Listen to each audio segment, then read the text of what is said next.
Bienvenidos a Explíqueme por qué. El Gobierno Nacional finalmente radicó en el Congreso de la República su tercera reforma tributaria, un paquete de medidas con el que buscan más de 23 billones de pesos. La eliminación de los alimentos en la categoría de exentos de IVA, la ampliación de la base de quienes pagan el impuesto de renta, incorporando a las personas que ganan 2,5 millones de pesos mensuales a partir de 2024 y la obligatoriedad de que las pensiones superiores a 7 millones de pesos empiecen a pagar impuesto de renta, han sido temas polémicos que surgen precisamente en medio de un doble escenario que ha dejado el COVID.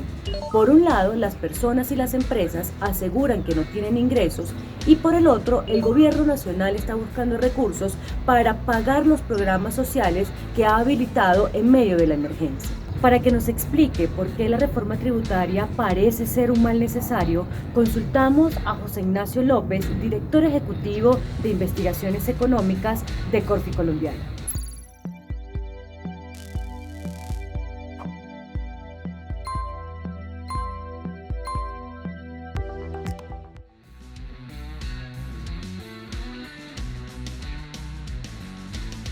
En las últimas 3 décadas, el gobierno colombiano ha presentado un déficit fiscal persistente, es decir, que los ingresos del gobierno no son suficientes para financiar los costos de funcionamiento o inversión del propio gobierno. La pandemia acentuó ese problema, de tal suerte que el año pasado el déficit del gobierno alcanzó una cifra históricamente alta de 7,8% del PIB, es decir, 7,8% de todo lo que produce la economía.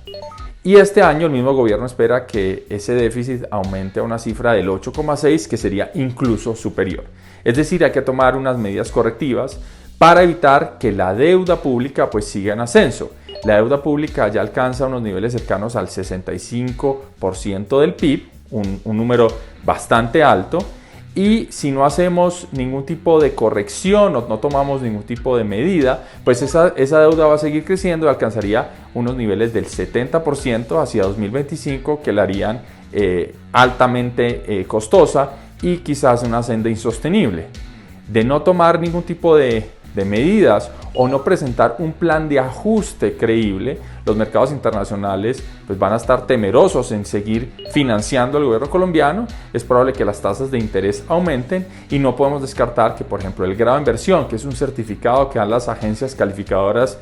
sobre la calidad de la deuda pública, se pierda en la medida que el gobierno no presente un plan de ajuste que muestre una senda sostenible de la deuda pública.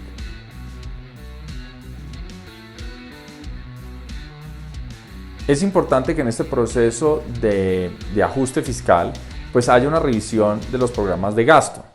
Pero es importante también mencionar que no cualquier recorte de gasto de funcionamiento va a ser suficiente para cubrir el hueco fiscal. Por ejemplo, eliminar las consejerías presidenciales, eliminar 3 ministerios,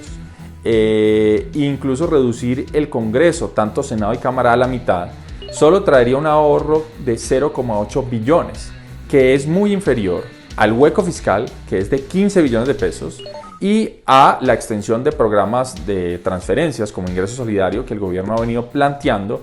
que alcanza un orden de magnitud de 11 billones. Es decir, frente al hueco fiscal y frente a la ambición de extender los programas sociales, no cualquier recorte de gasto va a funcionar. Y tendríamos que revisar los rubros más gruesos de gasto, que son el Sistema General de Participaciones o las pensiones, que responden por 80 billones de pesos de los gastos del gobierno. Desafortunadamente no parece haber el clima político para realmente hacer una reforma estructural del gasto y por lo tanto por ahora es importante buscar las fuentes de financiamiento para cerrar esa brecha fiscal de 15 billones y ojalá poder hacer permanentes estos programas de transferencia que se implementaron en la pandemia, que cuestan unos 11 billones de pesos.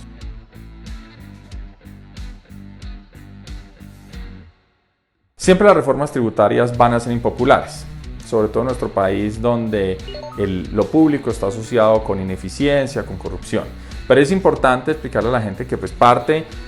básica de un acuerdo social, de un contrato social, es que cada uno en la medida de lo posible participe de ese contrato social con sus impuestos El gobierno está llamando a una solidaridad mayor para que podamos financiar unos programas de gasto a las personas más pobres y más vulnerables. Y también es importante que haya la pedagogía de que esta sería una reforma que en el mundo ideal debería ser muy gradual, es decir, que no afectaría ni los impuestos este año ni buena parte de los impuestos del año entrante, sino que afectaría pues la senda de impuestos de los años futuros, y que de hecho le pediría una contribución relativamente moderada a buen segmento de la población. Por ejemplo, ANIF ha hecho una propuesta donde el impuesto de renta de una persona que gana 2,5 millones de pesos sería 12,000 pesos al mes, y esto incluso podría ser algo que no ocurra ya sino en el 2023. Entonces es importante la pedagogía de que todos ponemos y que los que más puedan contribuir así lo hagan, pero que es parte importante del contrato social y del funcionamiento del Estado, pues hacer las reformas para que el gasto sea más eficiente, que no haya corrupción, pero que todos podamos contribuir a el funcionamiento y el financiamiento de los programas sociales que tenemos.